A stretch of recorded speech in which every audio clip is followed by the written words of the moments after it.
नमस्ते दोस्तों।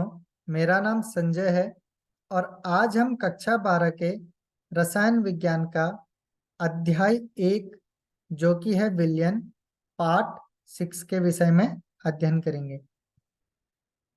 इस वीडियो में हम जो टॉपिक पढ़ने वाले हैं वो इस प्रकार हैं: वाष्प दाब का आपेक्षिक अवनमन एवं क्वथनांक का उन्नयन।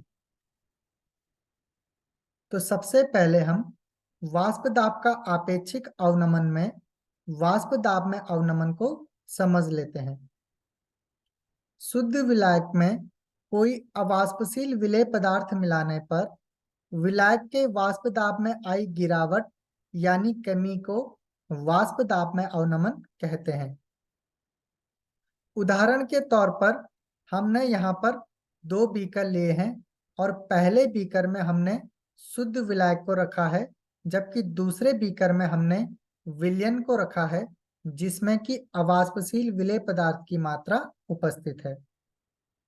अब शुद्ध विलायक के ऊपरी सतह पर सारे कण वाष्पशील होते हैं और ये अधिक मात्रा में वाष्पित होकर अधिक वाष्प दाब यहाँ पर आरोपित करते हैं, जबकि विलयन में ऊपरी सतह पर सारे कण जो हैं वो वाष्पित नहीं होते हैं, केवल विलायक के कण ही वाष्पित होते हैं। तो यहाँ पर कम कण वाष्पित होने के कारण ये कम वाष्प दाब आरोपित करते हैं और वाष्प दाब में आई इसी गिरावट या इसी कमी को वाष्प दाब में अवनमन कहते हैं।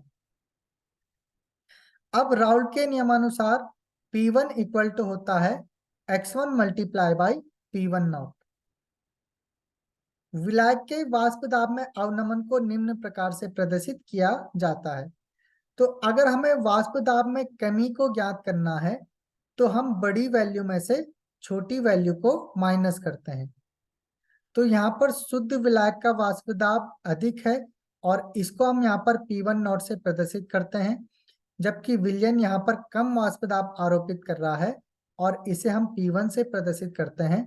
तो इन दोनों का जो वाष्प दाब में अवनमन है, जो डेल्टा P1 है, वो P1 नॉट माइनस P1 के बराबर होगा।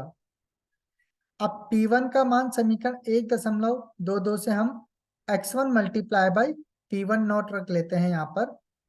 अब इन दोनों में P1 नॉट उभयनिष्ठ आ जाएगा तो कोष्टक के अंदर 1 माइनस x1 बच जाएगा। अब यह ज्ञात है कि x2 बराबर होता है 1 माइनस x1। अगर एक में से x1 के मोल अंश को घटा दिया जाए तो x2 के मोल अंश प्राप्त हो जाएंगे। अब समीकरण 1.2 में हम 1 माइनस x1 की जगह पर x2 को रख देते हैं, तो डेल्टा P1 इक्वल टू हो जाएगा x2 multiply by P1 not. अब हम इन दोनों पक्षों को P1 नॉट से डिवाइड दे देते हैं, तो लेफ्ट हैंड साइड में हो जाएगा delta P1 divided by P1 not और डेल्टा P1 को हम लिख सकते हैं P1 नॉट माइनस P1 और डिवाइडेड बाय P1 नॉट ऐसे रहेगा। और अगर हम राइट हैंड साइड में P1 नॉट से डिवाइड देंगे तो P1 नॉट से P1 नॉट कैंसिल हो जाएगा और यहाँ पर केवल x2 बच जाएगा।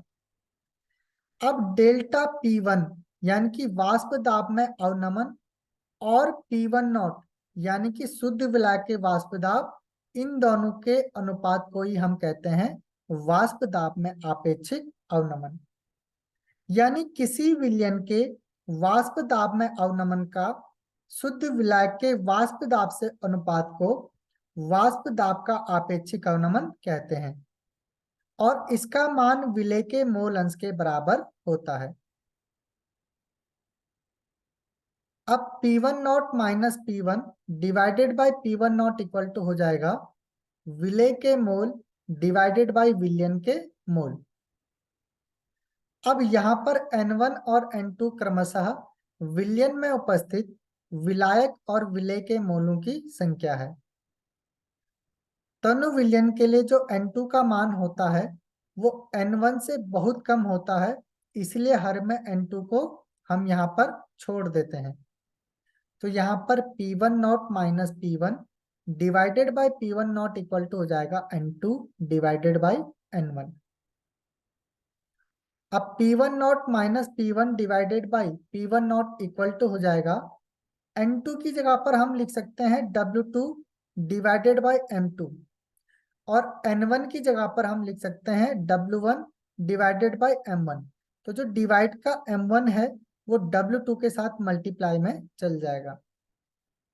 तो इस प्रकार हमें समीकरण प्राप्त हो जाएगी, P1 naught minus P1 divided by P1 naught equal to W2 multiply by M1 whole divided by M2 multiply by W1।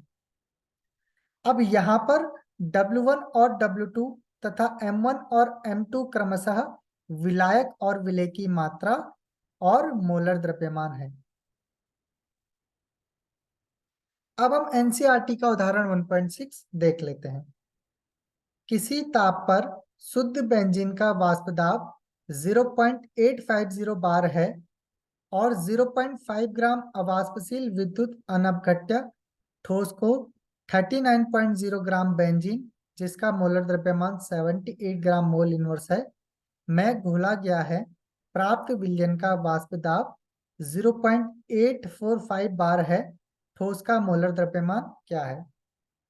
तो यहाँ पर हमें शुद्ध विलायक का वाष्प दाब जो कि है 0.850 बार दिया है, और विलयन का वाष्प दाब 0.845 बार दिया है, और यहाँ पर विलायक का मोलर द्रव्यमान 78 ग्राम मोल इनवर्स, और विलेय का जो भार है वो 0.5 ग्राम, और विलायक का जो भार है वो 39 ग्राम दिया है। अब समीकरण P1 naught minus P1 divided by P1 naught equal to W2 multiply by M1 whole divided by M2 multiply by W1 के प्रयोग से हम M2 को ज्ञात कर सकते हैं। P1 नॉट की जगह आ जाएगा शुद्ध विलायक का वाष्प दाब जो कि है 0.850 बार, P1 की जगह आ जाएगा विलयन का वाष्प दाब जो कि है 0.845 बार, और डिवाइडेड बाय आ जाएगा 0.850 बार। W2 की जगह जगह आ जाएगा विलेय का भार जो कि है 0.5 ग्राम। M2 की जगह आ जाएगा M2, ये हमें ज्ञात करना है विलेय का मोलर द्रव्यमान। M1 की जगह आ जाएगा विलायक का मोलर द्रव्यमान जो कि है 78 ग्राम मोल इनवर्स, और W1 की जगह पर आ जाएगा विलायक का भार जो कि है 39 ग्राम। तो इनको हल करने पर हमें यहाँ पर विलेय का मोलर द्रव्यमान ज्ञात हो जाएगा जो कि है 170 ग्राम मोल इनवर्स। अब हम क्वथनांक में उन्नयन को समझ लेते हैं। शुद्ध विलायक में कोई अवाष्पशील विलेय के घुलने पर विलायक के वाष्प दाब में कमी होती है, जिसके कारण विलयन का क्वथनांक बढ़ जाता है। इसी को क्वथनांक में उन्नयन कहा जाता है। उदाहरण के तौर पर माना पानी का जो क्वथनांक होता है वो 100 डिग्री सेल्सियस होता है, और माना जैसे ही हम इसमें NaCl यानी कि अवाष्पशील विलेय को मिलाते हैं तो इसका क्वथनांक 100 डिग्री सेल्सियस से 110 डिग्री सेल्सियस हो जाता है। तो क्वथनांक में आई इसी वृद्धि को हम क्वथनांक में उन्नयन कहते हैं। अब यदि T0 भी शुद्ध विलायक का क्वथनांक है और Tb विलयन का क्वथनांक है, तो डेल्टा Tb यानी कि क्वथनांक में जो उन्नयन होगा वो Tb यानी कि विलयन का क्वथनांक माइनस T0b यानी कि शुद्ध विलायक के क्वथनांक के अंतर के बराबर होगा, और इसी को हम क्वथनांक में उन्नयन कहते हैं। अब जो क्वथनांक में उन्नयन है वो मोललता के समानुपाती होता है, और जैसे यहाँ पे समानुपाती का चिन्ह हटाया जाता है तो उसकी जगह यहाँ पर Kb आता है, जिसे हम कहते हैं क्वथनांक उन्नयन स्थिरांक या मोलल उन्नयन स्थिरांक, और इसकी जो इकाई होती है वो kg मोल इनवर्स होती है। अब हम क्वथनांक में उन्नयन का ग्राफ्य विधि को समझ लेते हैं। तो x अक्ष पर यहाँ पर हम बढ़ते ताप को दिखा रहे हैं, और जबकि y अक्ष पर हम यहाँ पर बढ़ते वाष्प दाब को प्रदर्शित कर रहे हैं। अब सबसे पहले हम समझ लेते हैं कि क्वथनांक क्या होता है। जब किसी द्रव का वाष्प दाब वायुमंडलीय वाष्प दाब के बराबर होता है तो उसी ताप पर उसे उस द्रव का क्वथनांक कहा जाता है। तो माना यहाँ पर हम वायुमंडलीय दाब 1 एटीएम को ले लेते हैं और यहाँ पर हम ए जो है वो विलायक का क्वथनांक है, यानी कि ए पर जो विलायक का वाष्प दाब है वो वायुमंडलीय वाष्प दाब के बराबर आ रहा है, और बी जो है वो यहाँ पर विलयन का क्वथनांक है, यानी कि बी पॉइंट पे जो विलयन का वाष्प दाब है वो वायुमंडलीय वाष्प दाब के बराबर प्रदर्शित हो रहा है। अब A1 जो है वो विलायक का क्वथनांक है, और A1 पर जो विलायक का क्वथनांक है वो T नॉट बी से हम इसको प्रदर्शित करते हैं, और B बिंदु पर जो विलयन का क्वथनांक है उसे TB से प्रदर्शित करते हैं, और जो क्वथनांक में उन्नयन आता है वो हम TB में से T नॉट बी को माइनस कर देंगे, तो क्वथनांक में उन्नयन हमें डेल्टा TB प्राप्त हो जाएगा। अब मोललता स्मॉल m को हम निम्न पद के द्वारा प्रदर्शित करते हैं। तो स्मॉल m का जो मान होता है वो होता है W2 divided by M2 whole divided by W1 divided by 1000, या इसको इस प्रकार भी लिख सकते हैं 1000 multiply by W2 whole divided by M2 multiply by W1। अब हम समीकरण 1.30 में मोललता का मान रख देते हैं, तो हमें डेल्टा टीबी प्राप्त हो जाता है K B multiply by 1000 divided by W2 और whole divided by M2 multiply by W1, और इससे हम M2 का मान भी ज्ञात कर सकते हैं। अब हम एनसीईआरटी का उदाहरण 1.7 देख लेते हैं। एक सॉसपेन यानी कि पात्र में 18 ग्राम ग्लूकोज C6H12O6 को 1 kg जल में घोला गया। 1.013 बार दाब पर यह जल किस ताप पर उबलेगा? जल के लिए Kb का मान 0.52 kg मोल इनवर्स है। तो सबसे पहले हम ग्लूकोज के मोलों की संख्या ज्ञात कर लेंगे, जो कि होता है ग्लूकोज का ग्राम में भार डिवाइडेड बाय ग्लूकोज का मोलर द्रव्यमान या अणुभार, जो कि है 18 gram divided by 180 gram mole inverse. तो इन दोनों को डिवाइड करने पर हमें ग्लूकोज के मोल जो है वो यहाँ पर 0.1 मोल प्राप्त हो जाते हैं, और यहाँ पर विलायक का जो किलोग्राम में मात्रा है वो 1 kg हमें यहाँ पर दिया है। इसीलिए ग्लूकोज के विलयन में जो मोललता है वो 0.1 kg 0.1 मोल kg इनवर्स प्राप्त हो जाएगी। अब जल के लिए क्वथनांक में जो परिवर्तन होता है, क्वथनांक में जो उन्नयन होता है वो डेल्टा टीबी बराबर होता है केबी मल्टीप्लाई बाई स्मॉल एम यानी कि मोललता। तो केबी का मान हमें दिया है 0.52 kg मोल इनवर्स, और मोललता हमें प्राप्त हो चुका है 0.1 kg 0.1 मोल kg इनवर्स। तो इन दोनों को मल्टीप्लाई करने पर हमें डेल्टा टीबी प्राप्त हो जाता है 0.052 केल्विन। अब हमें पता है डेल्टा टीबी बराबर होता है TB minus T not be, जहां टीबी जो है वो विलयन का क्वथनांक है और टी नॉट बी जो है वो शुद्ध विलायक का क्वथनांक है। तो अगर हमें विलयन का क्वथनांक ज्ञात करना है तो डेल्टा टीबी में हम टी नॉट बी को यहाँ पर ऐड कर देंगे, तो हमें टीबी यानी कि विलयन का क्वथनांक प्राप्त हो जाएगा।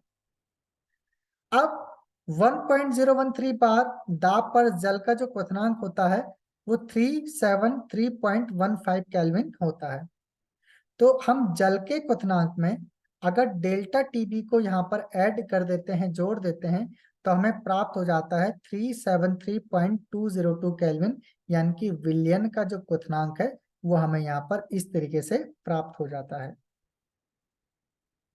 अब हम एनसीईआरटी का उदाहरण 1.8 देख लेते हैं।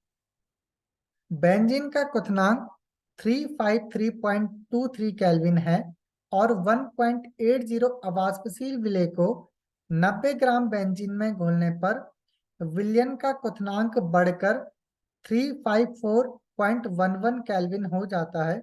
विलेय के मोलर द्रव्यमान की गणना कीजिए और बेंजीन के लिए Kb का मान 2.53 kg मोल इनवर्स दिया है। तो क्वथनांक में जो उन्नयन है डेल्टा टीबी तो वो डेल्टा टीबी हमें प्राप्त हो जाएगा 354.11 केल्विन और -353.23 केल्विन। तो इन दोनों का जो अंतर है वो 0.88 केल्विन यानी कि डेल्टा टीबी हमें इस तरीके से प्राप्त हो जाएगा। अब हम समीकरण 1.33 में का प्रयोग करके M2 का मान ज्ञात कर सकते हैं, जो कि होता है यहाँ पर KB मल्टीप्लाई बाय यहाँ पर होता है विले का ग्राम में भार मल्टीप्लाई बाय 1000 डिवाइडेड बाय यहाँ पर डेल्टा टीबी और मल्टीप्लाई बाय यहाँ पर होता है विलायक का ग्राम में भार। अब यहाँ पर केबी हमें दिया है 2.53, विले का हमें यहाँ पर ग्राम में भार दिया है 1.8 और 1000 की जगह यहाँ पर 1000 आ जाएगा। Whole divided by delta T B ज्ञात कर चुके हैं 0.88 केल्विन और यहाँ पर विलायक का जो हमें भार है वो 90 ग्राम दिया है। तो इन सबको हल करने पर हमें M2 यानी कि विलेय का जो मोलर द्रव्यमान है वो प्राप्त हो जाता है 58 ग्राम मोल इनवर्स। तो इस तरीके से हम विलेय का मोलर द्रव्यमान ज्ञात कर सकते हैं। तो आज के लिए इस वीडियो में इतना ही। नेक्स्ट वीडियो में हम पढ़ेंगे हिमांक का अवनमन एवं परासरण दाब। तो मिलते हैं नेक्स्ट वीडियो में।